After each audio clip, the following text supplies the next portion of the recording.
Hello，我係漢明lau，你嘅 career coach 同 headhunters。今日我想講一個陷阱，佢會滿足你嘅虛榮心，但係會毀滅你嘅前途。我兩份 CV， 一份係細公司嘅 vice president， 另外一份係大銀行嘅 senior managers。你估邊個難揾工啲？係個 VP。呢一個現象就叫做 title inflation， 職銜通脹。好多人好開心咁接受咗個新 title， 咩 head of 啊 director 啊，但係又冇 budget 加，又冇人手加，你以為自己上咗位，其實你掘緊個窿俾自己踩。但係 Ming 等先，就算個 scope 冇變，我個 CV 寫住 vice president 喺 LinkedIn 唔係好睇啲咩？咁唔係代表都有進步咩？Candy。嗰個只係面子嘅進步，唔係有實力嘅進步。如果你掛住個 VP 名，但係又冇管過 P&L 啦，又冇帶個大嘅 team， 咁你只係一隻紙老虎啫。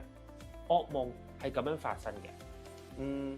當我推你去見 Fortune 500真正嘅 VP 位，你就會即刻被 screen out 㗎啦，因為你個 scope 唔夠班。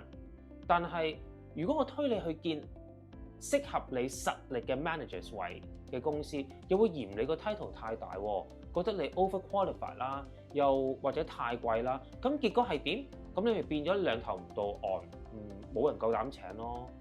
但係咁樣聽落好似好危險喎。咁我想升職有錯咩？我應該點樣去睇我自己嘅 career growth 咧？嗱，想升職咧係冇錯噶。但係個 title 咧應該係反映你做緊嘅嘢，而唔係用嚟自欺欺人。呢度你需要一個成長思維 （growth mindset）。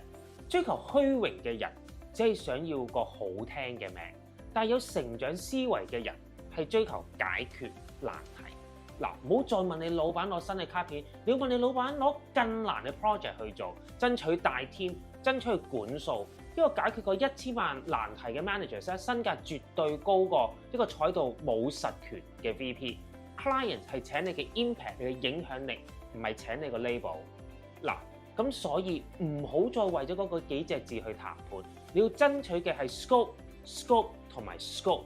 想學多啲職場嘅智慧，記住 follow 我哋 LinkedIn page Trove Executive TROUVE Executive， 記得同埋 subscribe 我哋嘅 podcast 同埋 YouTube channel。